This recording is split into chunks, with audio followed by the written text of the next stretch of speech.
All right. Hey, what's going on, everybody? Welcome to another edition of Garden City Media. Tonight, I got a very, very special guest on.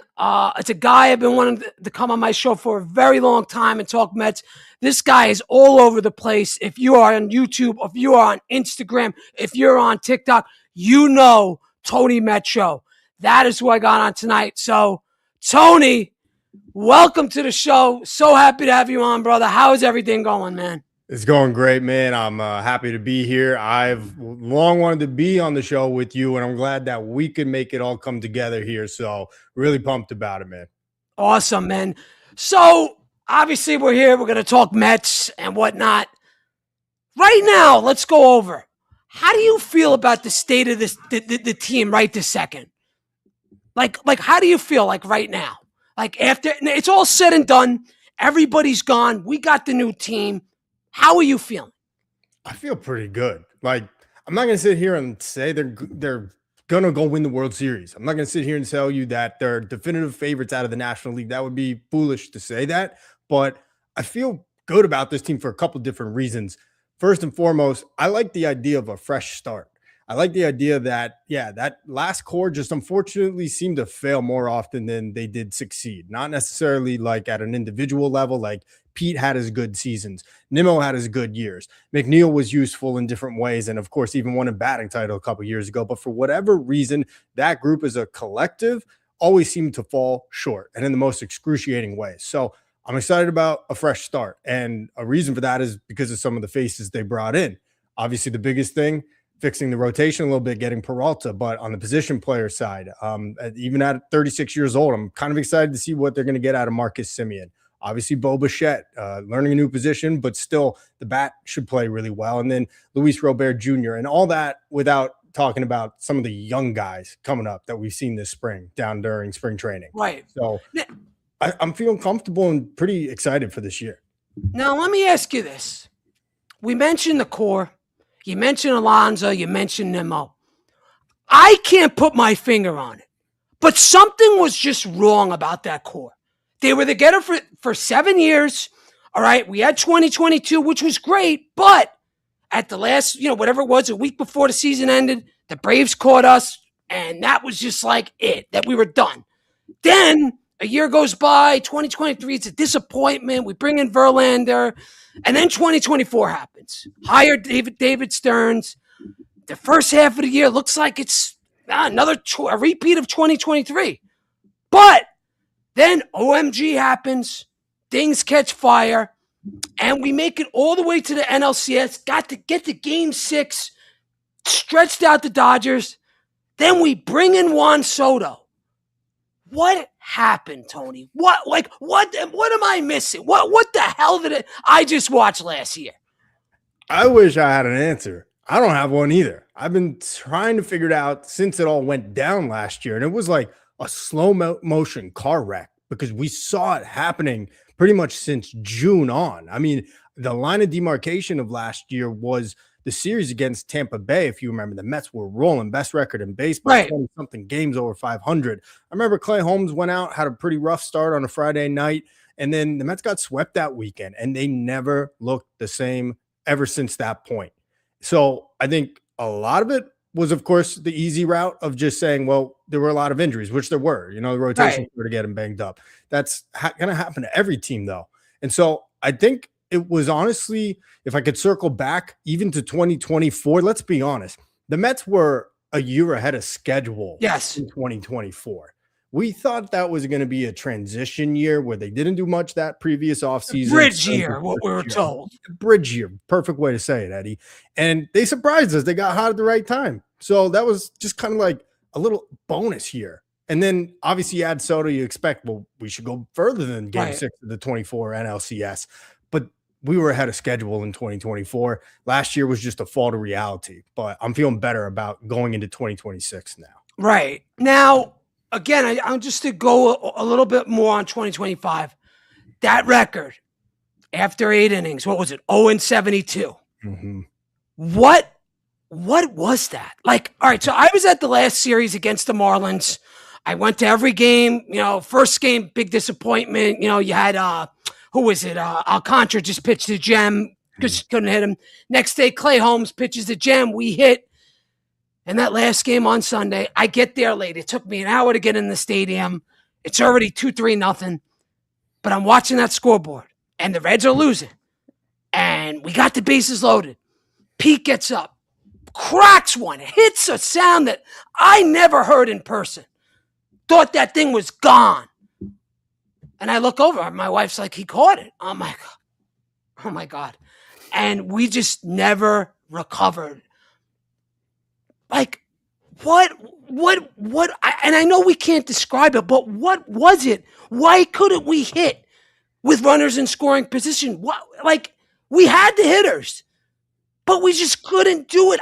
I will never understand this. It seemed like everything that could go wrong went wrong in 2025, at least from that date in June on, right? Through the right June 11th or June 12th, whatever it was, right? Right around there, second week. Yep. And I don't know what it was, but it's, they say hitting is contagious. I mean, so is slumping sometimes, but I've never even seen anything like the way the Mets couldn't hit with runners in scoring position or in the clutch as a collective group the way they did last year. I mean, it was uncanny. It was like you would invent new ways not to score a pivotal run at any point in the game, and it killed them all year long. So, look, maybe it was partly the hitting philosophy. A lot of people criticized Eric Chavez, the previous hitting coach, myself included, over at times last year. And Jeremy Barnes as well, right? The sabermetrics hitting coach guru or whatever they call him. So maybe, a lot of people got really upset when they saw the rest of the coaching staff get fired, essentially out from under Mendoza, but I felt like that was necessary. I agree. I'm hoping that whatever they brought in here now, and I believe the name is Jeff Albert, and then it was Troy Snitker, who's the son of former Braves manager Brian Snitker, as the new hitting coaches. So is it one hitting coach? Is it one main guy and one assistant, or is it two like we had last year where it was kind of Barnes and Chavez and you didn't know what was going on? What? Can you clarify that for us? It's different from that, where Jeff Albert is the director of hitting for the entire Mets organization. So from the major league team on down through all the different minor league groups, affiliates, whereas Snicker is going to be the actual one in the dugout giving, instruction at bat to at bat, on field during batting practice, that kind of thing. Okay. All right. Well, all right. So that makes me feel at ease. Now, let me ask you, you've been down to a lot of spring training games so far, right? You've covered a lot. I see you always posting. Is there anything different you noticed this year from previous years or anything like that? Like you covering this team? I would say the biggest thing that I noticed is how comfortable Juan Soto looked here for the first 2-3 weeks that he was here before going to Team DR for the World Baseball Classic. You're lying to yourself if you couldn't admit that Soto just looked off in the first probably 2 months of the year last year. You might even say 3 months of the year. Yeah. I mean, really, until he had that torrid June, just historic month, he just never looked like he felt comfortable for whatever reason. That was the complete opposite of what I saw at camp. He was joking around with teammates. He was side by side with Luis Robert the entire time that they were down there together. He just looks like a guy that knows he's going to be here for a long time. That first year was a little tough. He was going to have all that pressure of that huge contract, and he looks like he's settled in now, and he's still managed to hit 43 home runs. Right. Almost stole 40 bases. Right. I mean, an incredible year by any standard. But that was the biggest thing that I personally observed, just on a personal note for one of the players down there.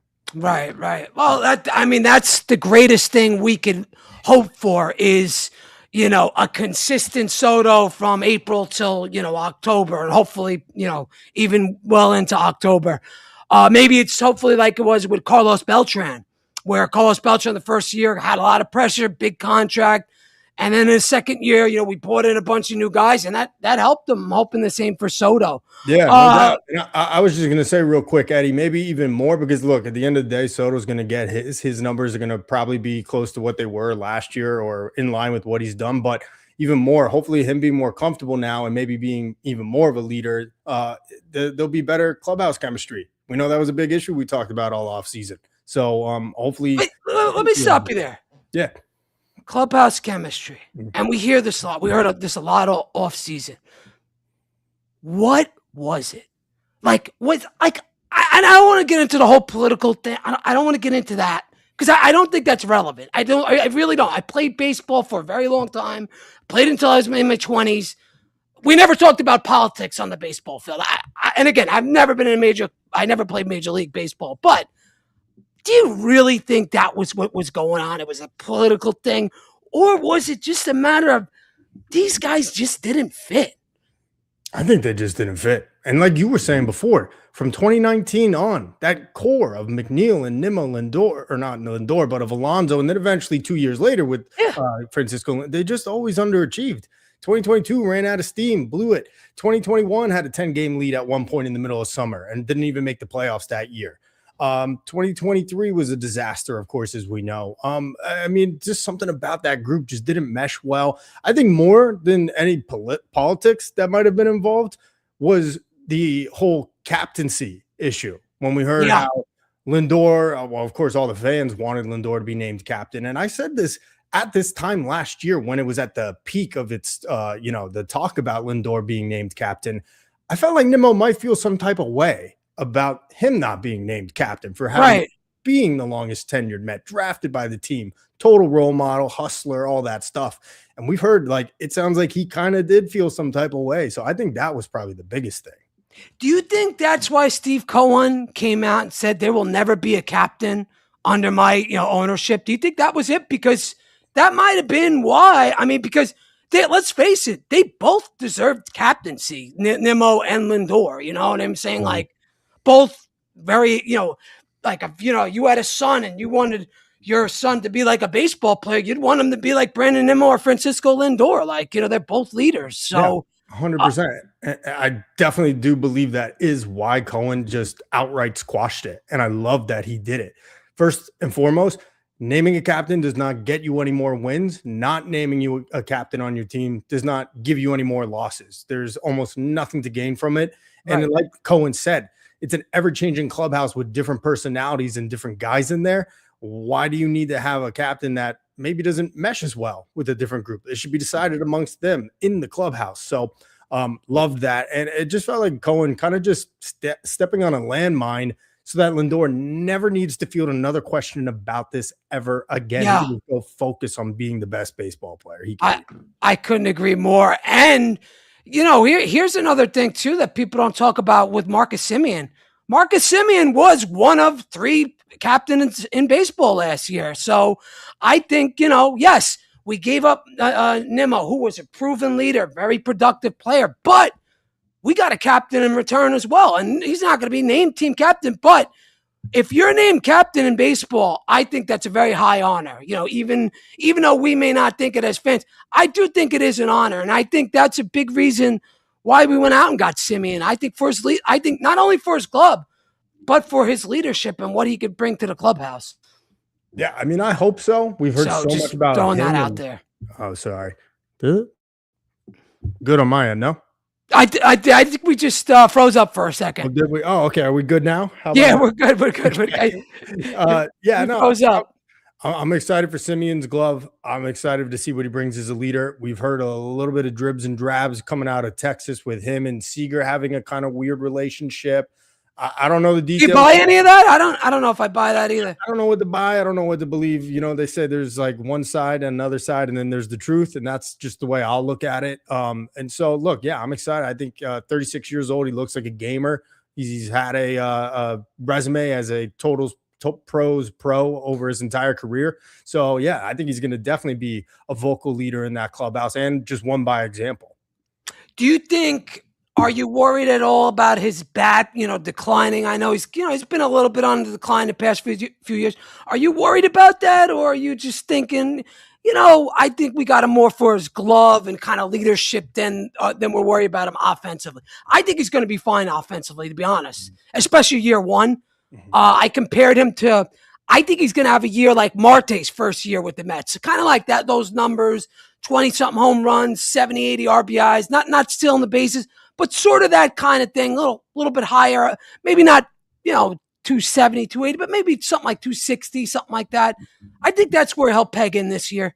Yeah, and I think that's totally fair. And if you get that, like, you'll be jumping for joy. Like, that would be amazing. If you're expecting him to be Marcus Semien, the former MVP shortstop caliber player from Oakland or with Toronto Right. or Texas, like, you're going to be disappointed. But if he could put up those kinds of numbers like you just suggested, then yeah, and I think they're achievable.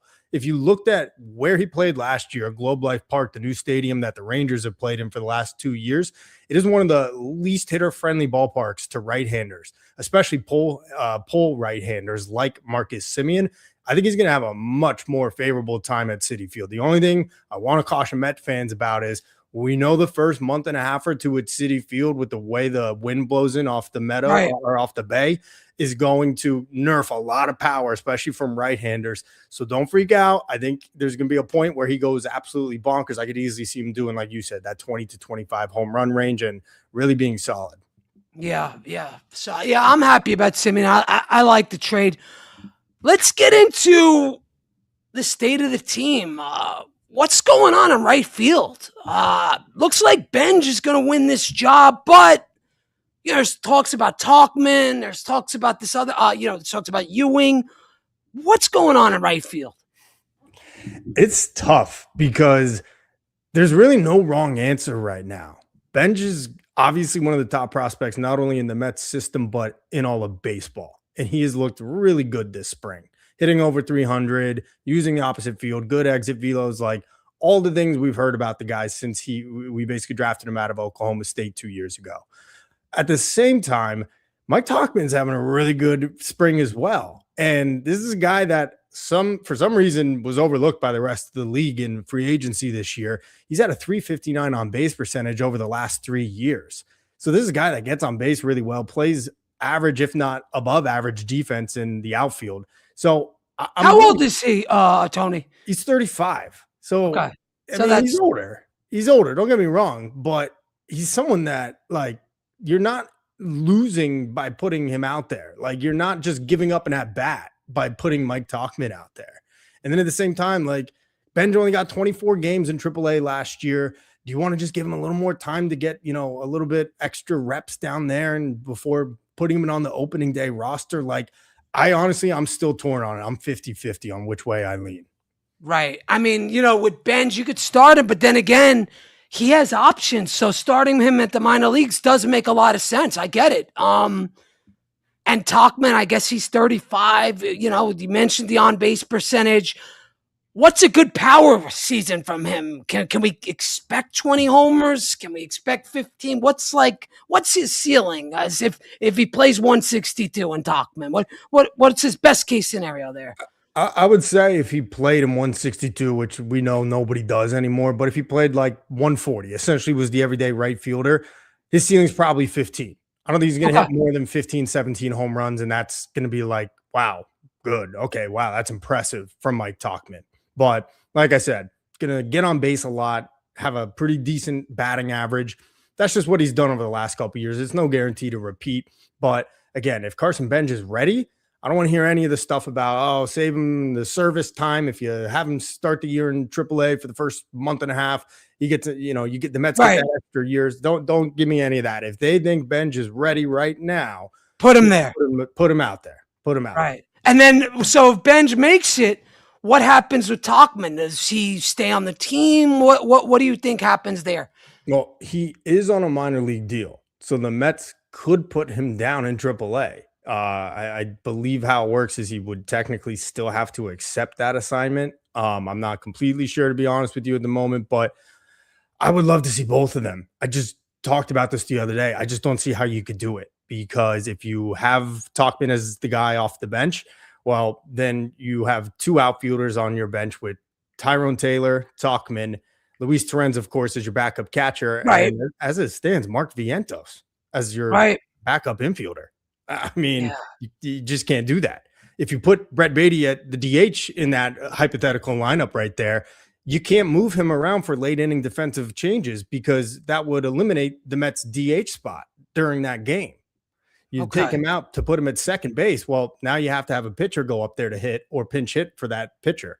So I just don't see how you could have Talkman and Benj on this roster as much as I would love for that to be the case. So I get it. I get it. So if you had a gun to your head, I think Benj is going to make it. Gun to your head. What's your answer? I'm going to go with Talkman. Really? Okay. Yeah. I'm going to go with I mean, Talkman because I think that David Stearns believes in Benj and wants him to be so successful. He cares about him that much that he's actually willing to let him start the year in AAA. And I know okay. that sounds totally contradictory, but let him go get a month in AAA, get a little more experience, go tear the cover off the ball, build that confidence even more. Talkman's going to do just fine for that time. And then look, there's going to be an inevitable injury somewhere, right? Or maybe Talkman's just not doing anything for you on the major league roster. Option him back down to the minors, bring up Benj. I mean, I feel like that's probably the route that David Stearns wants to go. Okay.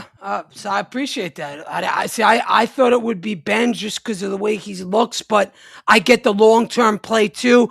Let's make sure this guy is fully ready. Let him get ready to go. And Talkman, he's on a minor league deal. If he fails, well, so be it. We've seen the Mets cut guys in the past. Getting the center field. We haven't seen we haven't seen Luis Robert play at all up until I think he's going to be playing this weekend or this week. What's going on with that? Yeah, I think sometime this week.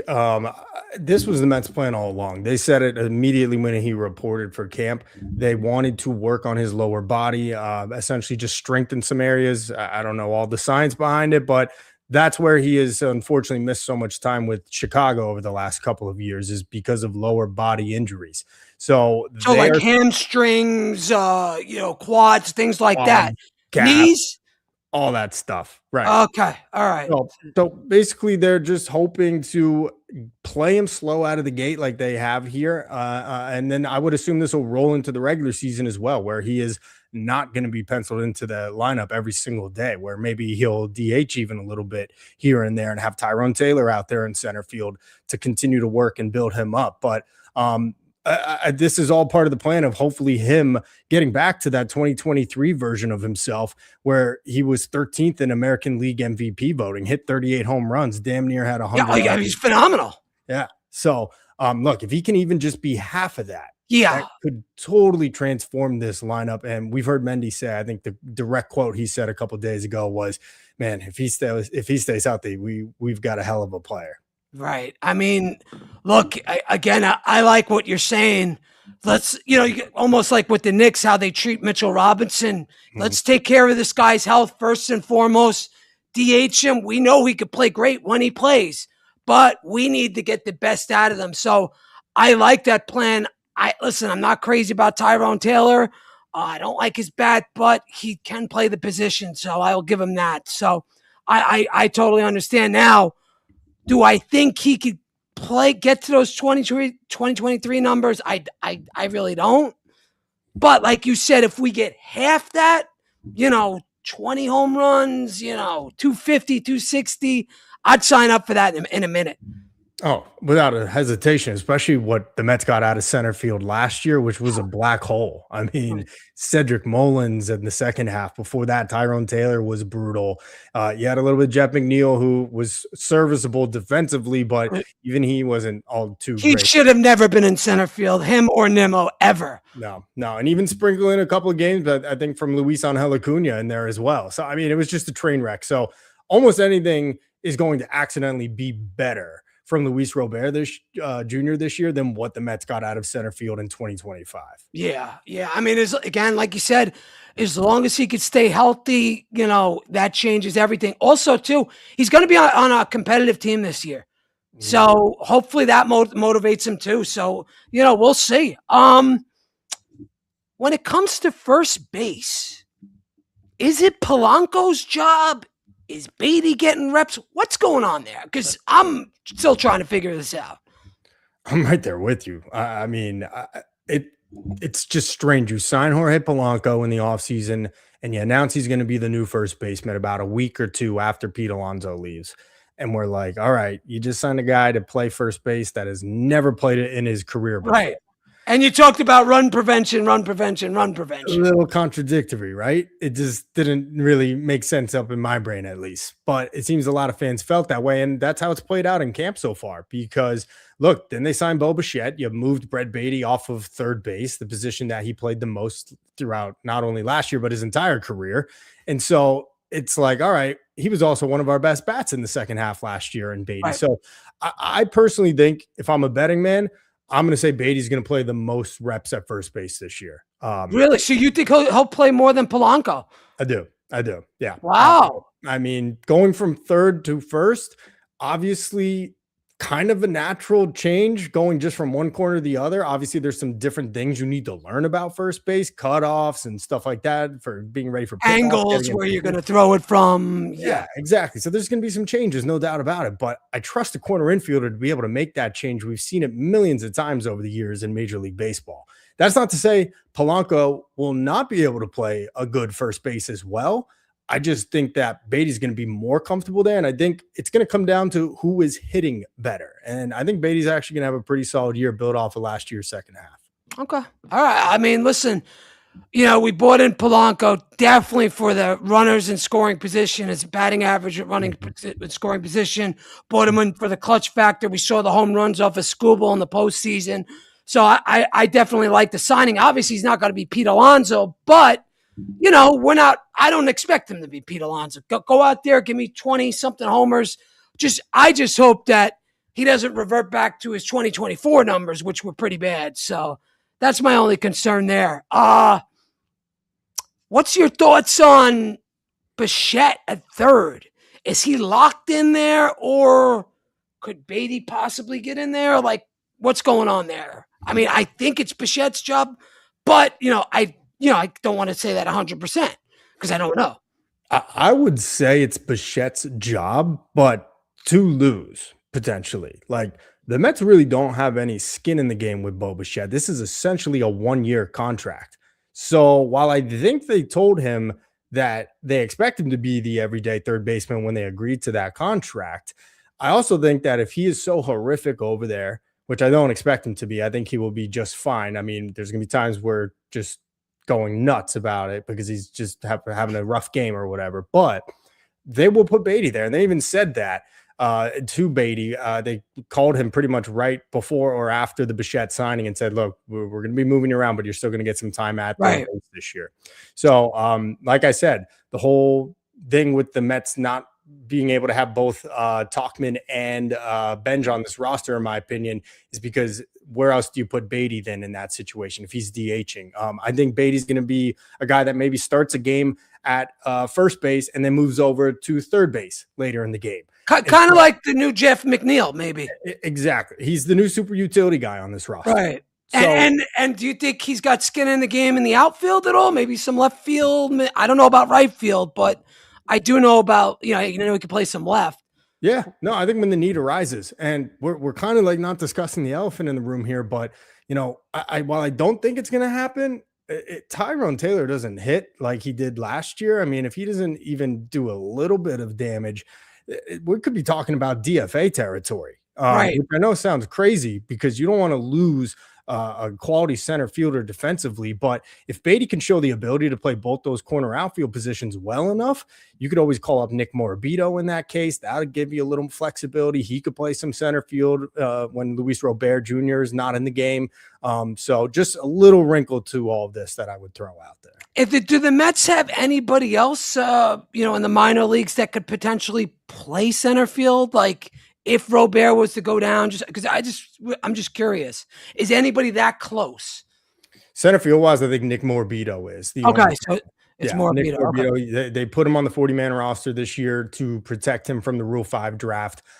He's a guy that I think is close to major league ready, and I think when a need arises, especially up the middle in center field, he would be the guy that they would go to. We've seen AJ Ewing has been putting on a show lately. Yes. I mean, he might be rising faster. Most people thought maybe 27, but he has been performing so well lately that it may not be that far-fetched to think about him later in the second half of this year as well as someone in center field potentially.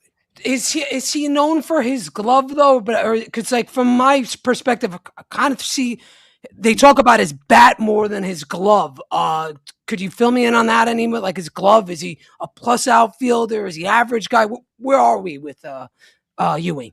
Yeah. So what I read on Fangraphs actually just this afternoon about him is a guy that's supposed to have really good range in center field. Someone that I would say right now they probably peg as a slightly above average center fielder, but with room to get even better. I'm not sure you're going to see him winning Gold Gloves, but Okay. someone that's going to go out and get the ball because he's got so much speed and he has got great range. It's just one of those things where they, scouts are talking about, first, step off a ball and, routes, stuff like that he needs Right. to improve on like any minor leaguer.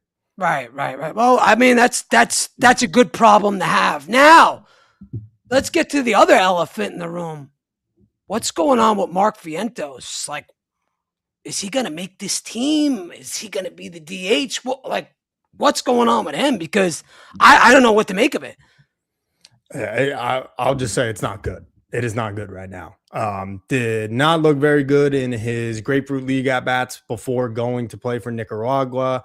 And he has not been performing very well in the World Baseball Classic. I think they got eliminated already. Correct me if I'm wrong. Yeah, I think so. I think yesterday they got, I think Puerto Rico took them out. Am I right? I think it was Puerto Rico. That sounds right. I'm pretty sure that they're done. So I would assume he's coming back to Mets camp here soon. And I would have him in the starting lineup every day and be telling him this, you got to win a spot on this roster because you're in danger right now, man. Like, yeah, you don't have a position. And if you hit the way you did last year, you're useless to us. I mean, right. We would love for you to be the DH on this team. We're giving you every opportunity to seize the reins for that. But that would really fix a lot of that roster logjam I was talking about if the Mets didn't have Vientos on this team. You're able to bring up another real true backup infielder instead of him. So he's got to get going. It's been a not so great spring for him. Right. And option wise, is he out of options now? Because I'm not, I don't remember where he was at, but it seemed to me like I think he had maybe one or two options left. If I'm right, I think it's one. I think we might have one. Don't quote me, but I wanted to say one. So I think you're on that one, Eddie. Okay, so that doesn't sound good. And again, this is coming from a person in 2024. I thought this guy could hit 30 home runs a year. Like, me too. And then last year happened, and he just never recovered. Is it something mental with him, or is it just sometimes the league just catches up to you and they got the book comes out on you and you just can't escape it? Is it that, or what do you think it is? I think the book came out on Vientos. I think that they were just hitting him with heavy doses of breaking balls last year. How many times did we see him go down on 3 pitches and all 3 of them were sliders in the left-handed batter's box? He just couldn't lay off. He was feasting on fastballs in his rookie year, or whatever you want to call it, 2024. I don't know if he had enough service time from 2023, but in 24, he was just mashing fastballs, and he is an elite fastball hitter. But now that they're throwing those wrinkles in there with curves and sliders and sweepers and whatever else you want to call them, he's just not been able to make the adjustment. So the book's out on him, and now it's up for him to make an adjustment to the adjustment. Now, let me ask you, if he doesn't make the team, are they just going to cut him, or do you think he gets maybe traded? Because I could see there's definitely a couple teams that would be out there that would give us something. I don't know how much that we could get for him at this point because his value is at pretty much an all-time low. What do you think? You think we could get something for him, or you think he's just DFA and that's it? I don't think they would DFA him. Again, this is all dependent on his options and how that works. I have to go back and look at that. And right, I'm saying if he's out of options and this is it, do we trade him, or is it just cut bait and say good luck? Yeah, well, honestly, man, I think David Stearns looked every possible place to try and trade Mark Vientos this offseason. Okay. And they just didn't get the kind of interest and package and a return that they were seeking. Like, it's one thing to want to trade a guy, but it's another thing to be desperate to trade a guy. I think they wanted to trade him, but they weren't going to do it for free. They weren't going to do it for pennies on the dollar, not after just one bad year. So Stan right here says he has no minor league options remaining for the 2026 season. So they got to keep him, or it's DFA. I guess that's it. Pretty much. So, I mean, look, if you want to trade him for some 19-year-old relief pitcher from another team's roster and cut bait and just unfortunately have to move on, then I think that could be a route that they end up going. But I'm with you. I felt the way I felt after 24, man. I thought this was our third baseman of the future, or at least DH. That'd be a 30 to 35 home run bat. So Hey, I still got it in like the bottom of my heart. I feel like it's in there somewhere for Vienna. right. I mean, I want him. If it was up to me, I want him at DH. You know, I want him to go out there and prove himself, but I also want to win. I don't want any BS. So I don't want to see him starting off hitting 143 for the first 2 months of the season. So with that said, who's gonna get the job at DH, Tone? Who do you think that ends up? Is it gonna be Polanco? Is it like, where do you think that goes right and this is as of today. Obviously the things could change, you know, but right now, who's at DH for us? Yeah, I mean, like I said, since I think Beatty's getting the majority of reps at first, it'll probably be Polanco at DH. Okay. Like they brought this guy in because he hit 26 home runs last year and he's clutch with runners in scoring position, right? So like they were going to try him at a new position, but mostly for his bat is why they brought him in. So he's going to be an everyday regular, in my opinion. I think that he'll probably assume the DH duties if Vientos doesn't really start to show some life here at the end of camp. But I will say it's probably a little bit of a rotating door where some days it could be Beatty, some days it could be Polanco. And then, yeah, some Vientos, depending on, again, if he even makes the team. But wouldn't be surprised to see Luis Robert Jr. in there to keep him off his feet and fresh. Maybe even Bo Bichette here and there, again, in the idea of trying to keep him fresh and healthy, but also maybe disguising his defense a little bit if it's not looking so good at first. Right. So I'm not going to say there's an everyday permanent DH, but going into the year as of right now, I would say Polanco's probably in line to get the most reps there.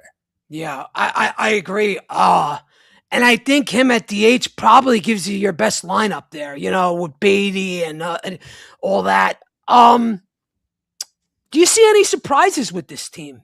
Anybody that may come as a surprise to you this season? When you look at this team, when you watch spring training, you think anybody's going to give us like a surprise that's just coming out of nowhere, or maybe, you know, elevates his game? You see anything like that?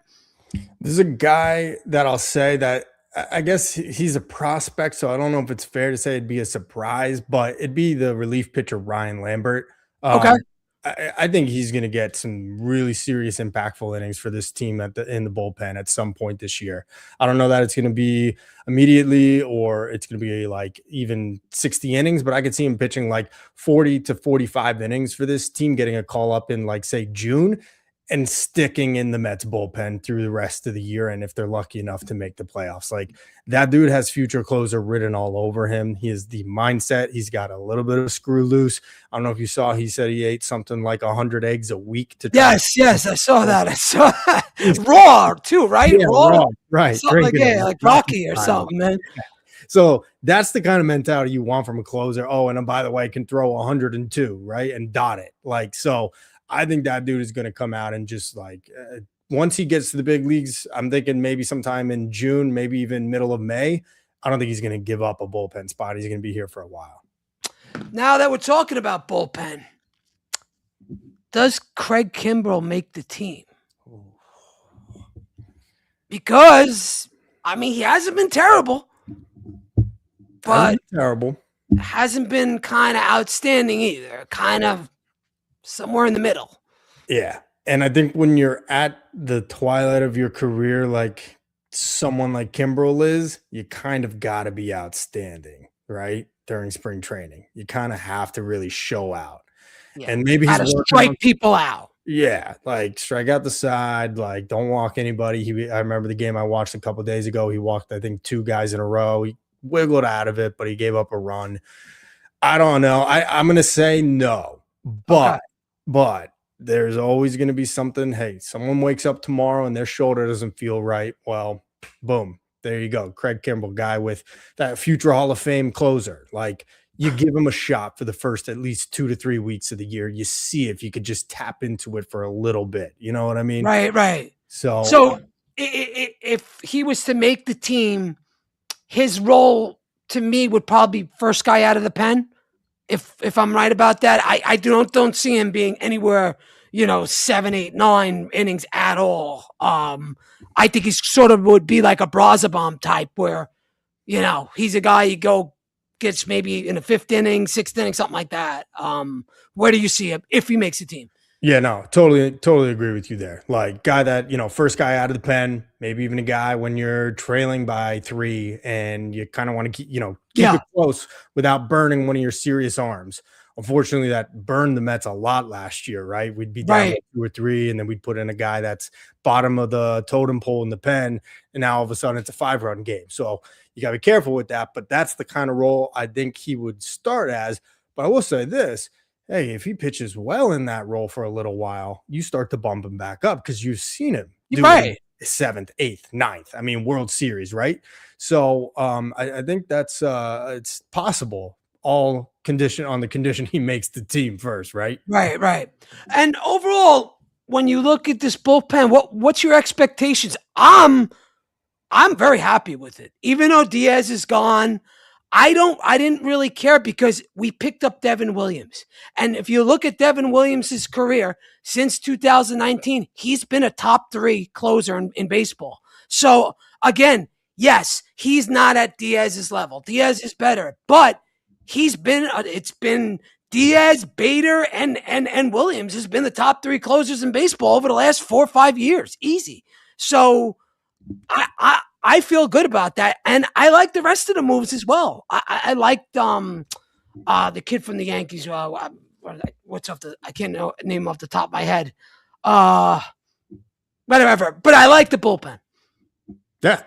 I mean, I think it's all. I'm trying to think of this Yankee. It's obviously not Weaver you're thinking of, but who's It is Weaver. I like Luke. Oh, it is Luke Weaver. Okay, I thought you. Okay. Yeah, I like Weaver. That's what I meant. Okay, so I like the idea of it on paper, no doubt, and the reason I do is because relievers are so finicky. They're year to year a lot Yes. of times. I mean, there's so few relievers. It's usually your closer that are like rock solid every single season. And lest we forget, hey, we were not always loving Edwin Diaz. All right. And this is not me, being like the bitter divorcee over here, like, she wasn't even that great. No, but let's go back to 2024. Dude lost his closer job twice in the middle of that year.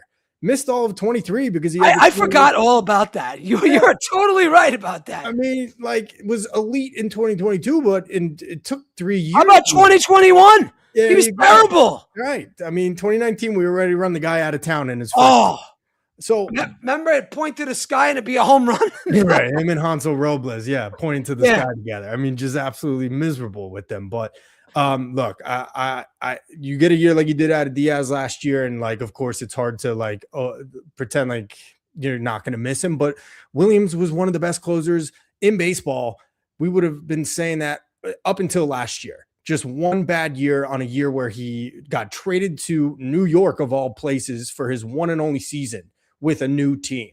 And I think he's going to bounce back. I don't know that he's going to be the airbender, crazy top 2-3 closers that he was in Milwaukee a couple years ago, but I think he's going to be really solid.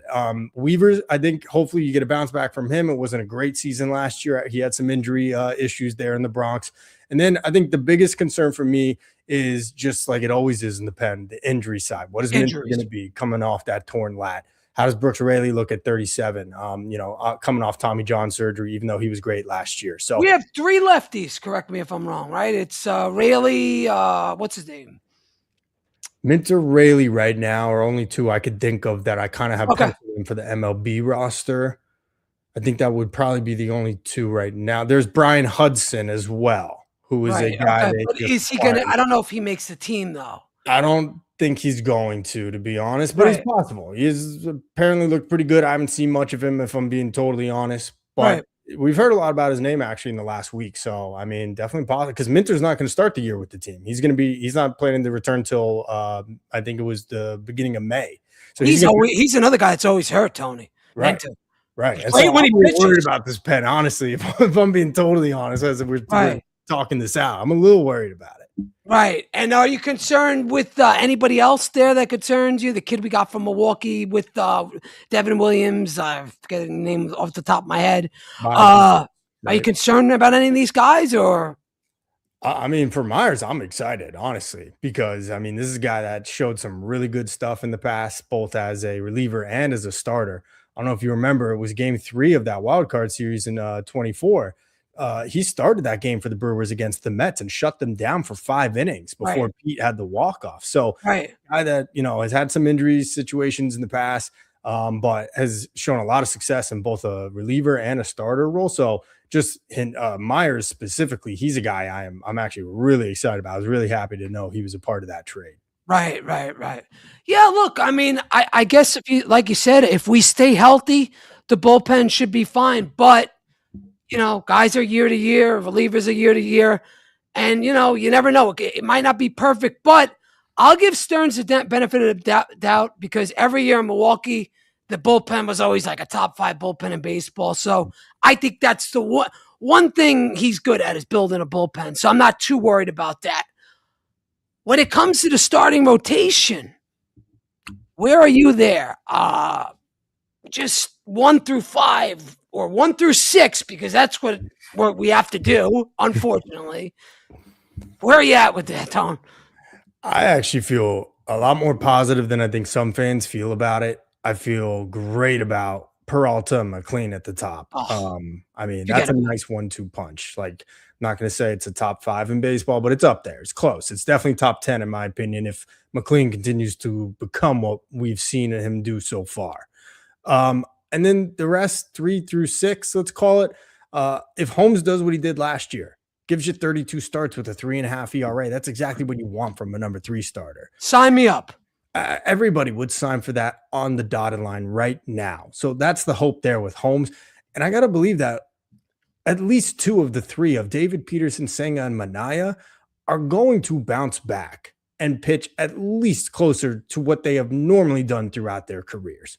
And if you get that, you're feeling really good about this rotation where Senga could maybe be your 4, or maybe he's pitching the way he did in the first half last year. But Tony, this Senga, look, when he pitches, I love him.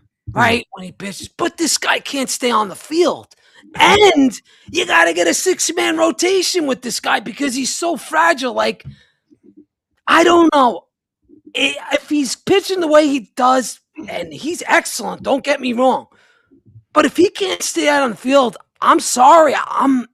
I'm willing to kind of move on from him almost. And I know you might say, Eddie, you're crazy. Look at his numbers when he pitches. He's excellent.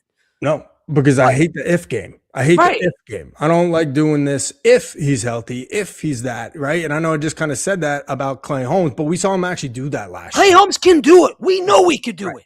Right. But in the case of saying, I said it in September of last year before he took the minor league assignment.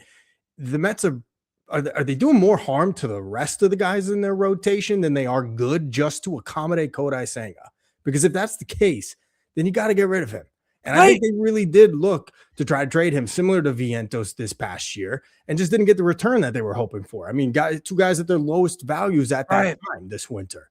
So I think they're going to try to roll with it. He's in here. He's healthy. He's throwing 98. I know he gave up 2 home runs the other day in spring training, but they're going to give it a shot.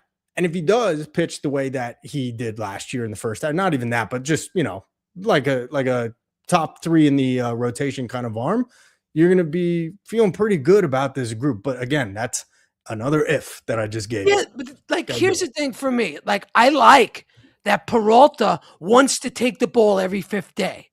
Now, when you have a guy like McLean, this guy McLean looks like he's a number 1 starter. I want him taking the ball every 5th day too. Now, I know we got to be careful with young guys and innings limits, and I get all that.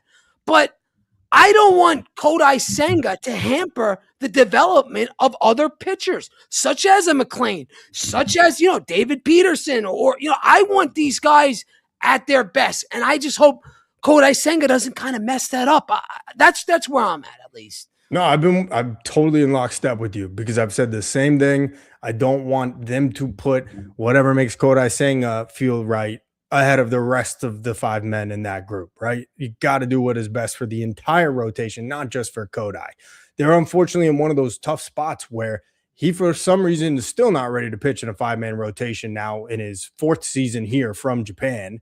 And they just don't have any like roster flexibility. I mean, unless they're going to put Peterson in the bullpen, but still, you need another arm to put into the rotation to help Senga out. Unless he's willing to finally adapt and pitch to the 5-man rotation. He said something about it a couple days ago. I don't think that's in the Mets' plans, though. And I'm with you, man. I would like them to go back to that and try to prioritize everybody else, not just one guy. Right. When it comes to, the rotation, I don't think Christian Scott's going to make the team. But today, 3 innings, I think he was almost perfect there. What happens with Christian Scott this year? Going to start at the minors, I assume, and then maybe be a call-up midseason? Is that how you see it? Or yeah, I mean, the way I see it, honestly, I think Christian Scott is the first arm that they go to in the minor leagues when they need it. He's going to start. So before Tong, he's good. It's Christian Scott. Yeah, okay. Without a doubt. Tong, obviously, I think we can all agree, got rushed up last year. Hopefully it did not hamper his development, and he's still got a lot of work to do. Still needs to add another pitcher to his repertoire. So let him have all the time down in AAA that he needs to master all of that stuff.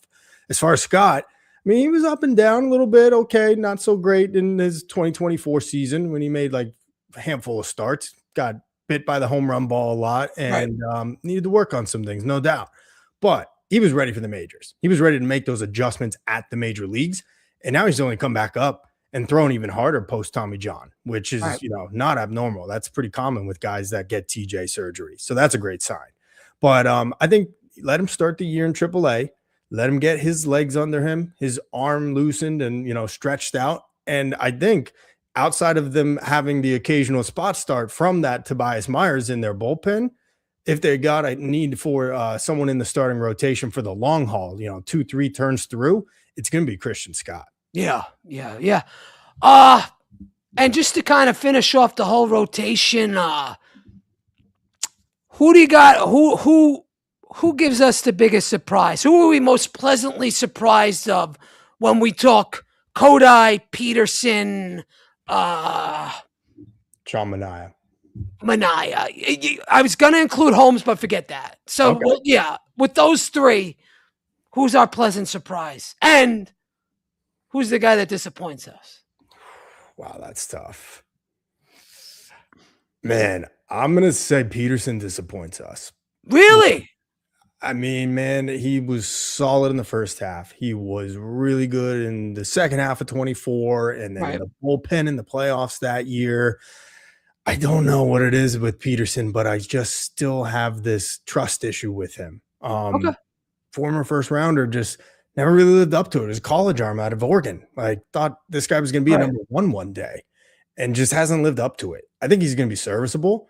I think he's going to pitch like a 4, but I think the idea of him ever stepping into that like top of the rotation type of arm, I think it's over with. And we'll see if he's even back. I mean, free agent after this year. So it is a big year for him. So and also too, he's been a guy that's never been able to put a full season together. It's always been one great first half or one great second half, and always some kind of injury in between. It's never been from A to, from beginning to end. That's never been with him. So I get it. I actually thought since this might be his last year, I thought maybe it gives him a motivation, salary, looking to get some bread in the offseason. That's why I'm picking him to be my surprise, my pleasant surprise.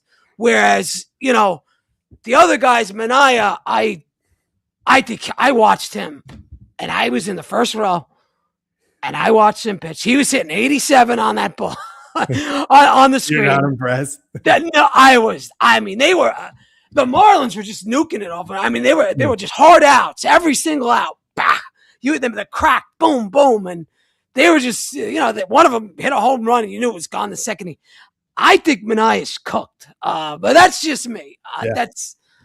Hope I'm wrong. Hey, no, and it's totally fair to say it could be Peterson as the positive surprise because of that contract year. So, I mean, that's definitely something possible. I think I'm going to say the positive surprise for me is Kodai Senga, and that is contingent on him actually going out and pitching and making 25 starts. I need to see that. Otherwise, how about working out those hamstrings too, Tony? How about we start doing that? Yeah, hopefully he doesn't have any errant throws from his first baseman when he's covering the bag over there, and that, we don't have to worry about it then. But Underhand. I'll You know? digress.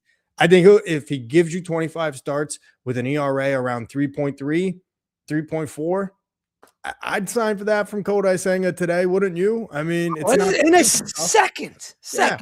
Yeah, and I think that's possible. And I think he's going to do that. I'm not saying it's going to be that first half of the 1.50 ERA like he did last year over 14 starts. Like, no, come on, that was never even going to hold up last year. So if he give you what I just said, I think I'd be positively, pleasantly surprised by that. Last thing on the rotation, and then we'll get into predictions, and then we'll wrap up.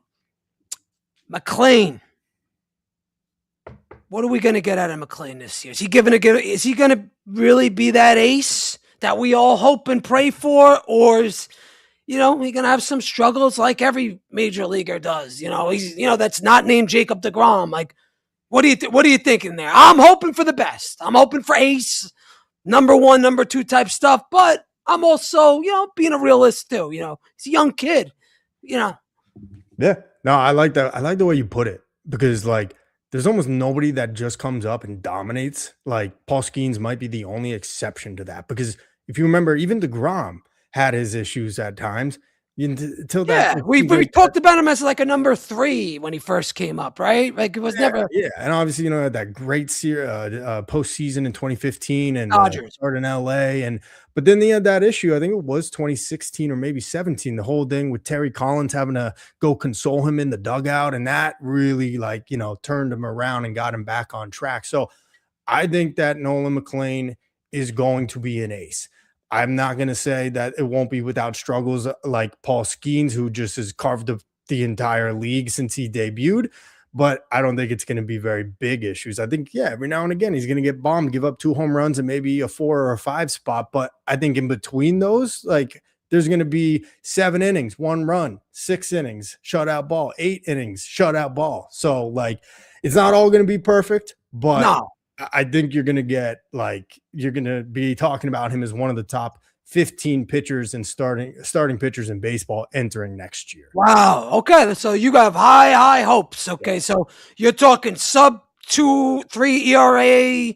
You're talking 150 innings would be fair, right? I mean nobody pitches 200 innings anymore. 150 and 160 is probably the smart area where they keep them, especially with a hope of there being postseason ball this time in Queens. Yeah. So if you give him 150 in the regular season, I could see it being anywhere from a 2.9 to a 3.30 ERA, something like that. And that's a great rookie year. That's something you build off of. That's crazy. Good stuff. I mean, sign me up, right? Sign me up. So last thing before we get out of here, let's talk predictions.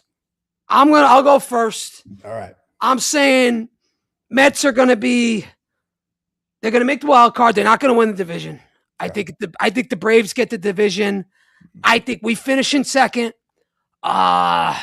Win total, I'm going to say 86 to 90, somewhere in that window, maybe 88. I'm going to go 88 wins, and that's going to get us somewhere in the wild card. Don't know what number it'll get us, but I do think we'll be better than the Phillies. But the Braves, I think they're going to be probably the kings of the division just because they have all their guys coming back healthy this year. I think they made a lot of good free agent signings. And also the Mets are a brand new team. So I think it's going to take a little bit before the Mets really start clicking. And I think they're going to click probably more towards in the June, July, second half like that. Yeah, I think that's a really fair assessment. And I'm right there with you. I'm going to say 89. I think they have a ceiling of 94. Okay. They might even have a floor though of 81. That's the scary thing about 83. I'd call it same as last year. I would probably say 83. I don't see anything worse than last year, but it's just funny when you have a new team with so many new faces. There's just so much variance in what could happen. So I'm leaning toward the positive side. I think 89 to 90 wins is probably where I'm going to have them at this year. As far as the division, I think the Mets are better than the Phillies, and I think that the Phillies were playing their best baseball at the right time last year while the Mets were playing their worst baseball at the worst time last year. The Braves, tricky. They already had some injuries in their rotation, lost 3 guys that they were expecting to have, so that's a big blow already for them. And they never recovered after that bad start. They never recovered. No, and so I do think they will bounce back, but it's hard for me to put the Mets at the top of the division. I'm just going to say this. I do think the Mets are making the playoffs. I still can't say they're the division winner, but I also can't definitively put those other two teams over the top above the Right, Mets either. right, right. So I'll come down to, hey, how do those teams play each other and who stays the healthiest? Yeah, yeah. Okay, okay, Tone. Last thing, WBC prediction. Oh, gotta go Team USA, of course, man. Yeah. Okay. Come All on. right. Gotta go Team USA. Team USA over Team DR, I think maybe. Hey, Or Team DR. Look. I mean, for me, this is different. This is baseball, but when the what is it? What do they even call it? The World Cup for soccer? right, As a Paisan, I always am right. rooting for Italy. I'm Of sorry, course. soccer's not American. 2006 Forza, baby. Come on, right there you go. That's my guy. But when it comes to the World Baseball Classic, gotta go with the Stars and Stripes. They've looked really good, but Team DR looks dangerous, and they are having fun doing it. That would be a lit championship. I don't even know if that's a possible scenario based on Yeah. brackets. I don't know either. That I'm would just be throwing it out amazing, there. man. Oh my God, lit. Yeah, crazy.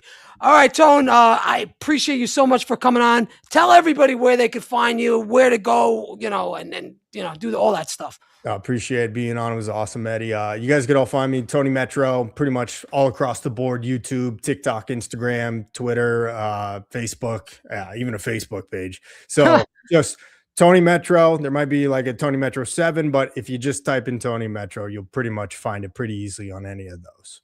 Yeah, you got to follow Tony. Hit all the likes, hit all the subscribes. The shorts Tony makes are off the hook. Tony, I appreciate you coming on. You are welcome here any other time. With that said, thank you so much, and let's go Mets. Let's go, Matt. Good night, everybody.